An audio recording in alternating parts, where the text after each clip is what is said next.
मित्रों, निदेशक माध्यमिक शिक्षा राजस्थान बीकानेर से एक आदेश आया है और ये आदेश विशेषकर उन स्कूल के लिए है जहां पर आईसीटी लैब है, जहां पर स्मार्ट क्लासरूम बना हुआ है। तो उससे रिलेटेड एक महत्वपूर्ण जानकारी है। यदि आपके स्कूल में ये क्लास है और आईसीटी लैब है तो आपको ये जरूर देखना चाहिए। देखिए दोस्तों, क्या इसमें बता रहे हैं, इसके बारे में हम जानकारी यहाँ पर बता रहे हैं। कह रहे हैं कि आईसीटी तथा स्मार्ट क्लासरूम के माध्यम से विद्यार्थियों को शिक्षण अधिगम प्रक्रिया से जोड़ने हेतु, ये इसका विषय है। पूरी डिटेल हम समझते हैं क्या इसमें बताया जा रहा है।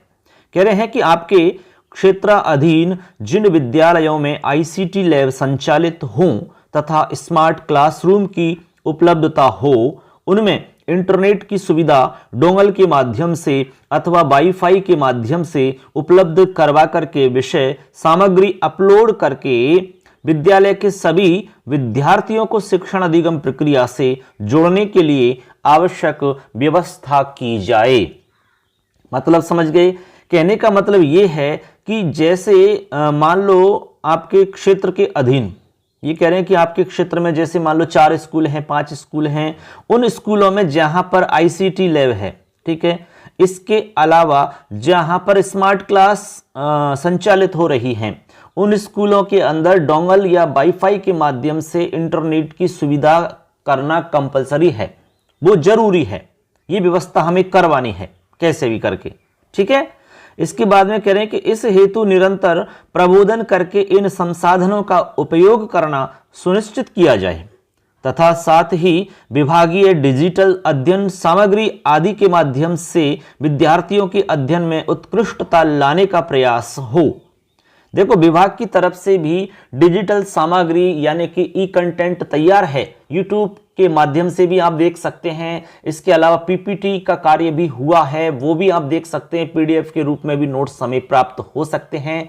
आपको पता है कि आरकेएसएमबी के लिए भी काम हुआ है, तो उसके अंदर भी वीडियो कंटेंट आपको मिल जाएंगे। उसमें यूट्यूब चैनल बना हुआ है, वहां से आप प्राप्त कर सकते हैं। उसका लिंक आपको बीकानेर से जारी किया गया है, वहां से आप देख सकते हैं, बच्चों को क्लास में दिखा सकते हैं। उसमें एक्टिविटी के आधार पर वहां पर शिक्षण अधिगम समझाया जाता है। बहुत ही रोचक क्लास वहां पर आपको मिलती है, तो वो हम बच्चों को दिखा सकते हैं। लेकिन उसके लिए नेट की आवश्यकता पड़ेगी, इसलिए इंटरनेट की सुविधा होना बहुत ही जरूरी है। ये हमें करवानी है व्यवस्था। इसके बाद में कह रहे हैं कि विद्यालय में कक्षा 6 से 12 के विद्यार्थियों के लिए 2 दिन में एक बार प्रत्येक कक्षा के लिए आईसीटी लैब में एक कालांश की व्यवस्था सुनिश्चित की जाए। इस बात पे आपको गौर करना है कि विद्यालय में कक्षा 6 से 12 के विद्यार्थियों के लिए, ठीक है, 6 से 12 के जितने भी विद्यार्थी हैं, उन विद्यार्थियों के लिए 2 दिन में एक बार प्रत्येक कक्षा के लिए, ठीक है, 2 दिन के अंदर एक बार प्रत्येक कक्षा के लिए आईसीटी लैब में एक कालांश की व्यवस्था की जानी है। एक पीरियड तो उनका आना ही चाहिए। उसके अंदर आप उनको कंप्यूटर चलाने से संबंधित जानकारी दे सकते हैं और कोई जो सामान्य जानकारी है वो आप बता सकते हैं। स्मार्ट क्लास पर कोई अध्ययन सामग्री है उसको आप बता सकते हैं, ठीक है, जिससे कि बच्चों में रोचकता रहेगी और बच्चों का ठहराव ज्यादा रहेगा। क्योंकि जब रोचकता रहती है तो बच्चे ज्यादा स्कूल आएंगे, उससे हमारा जो अध्ययन है वो अच्छा होगा और हमारी जो प्रक्रिया है वो सुचारू रूप से अच्छे से चलती रहेगी। आगे कह रहे हैं कि आईसीटी लैब वाले विद्यालयों के इंस्टॉलेशन, संचालन एवं उपयोग का निरीक्षण नियमित रूप से किया जाना चाहिए, ठीक है। जो आईसीटी लैब में इंस्टॉलेशन हुआ है, ठीक है, और स्मार्ट क्लास का जो इंस्टॉलेशन हुआ है, बहुत सारे स्कूलों में टीवी आदि की व्यवस्था भी है, तो ये सब का निरीक्षण होना चाहिए समय समय पर। किस तरह से उपयोग इनका किया जा रहा है, उपयोग वास्तव में हो रहा है कि नहीं हो रहा है, ये सारी चीज देखना बहुत ही जरूरी है।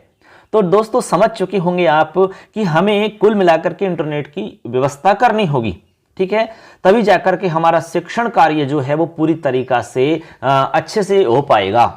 तो ये है आज की महत्वपूर्ण जानकारी। ऐसी ही जानकारी यदि आप हमेशा चाहते हो तो हमारे चैनल को अभी सब्सक्राइब करें और बेल आइकन को प्रेस कर दें, जिससे कि सारी जानकारी आप तक पहुंच सके। धन्यवाद दोस्तों, मिलेंगे अगली जानकारी के साथ। नमस्कार।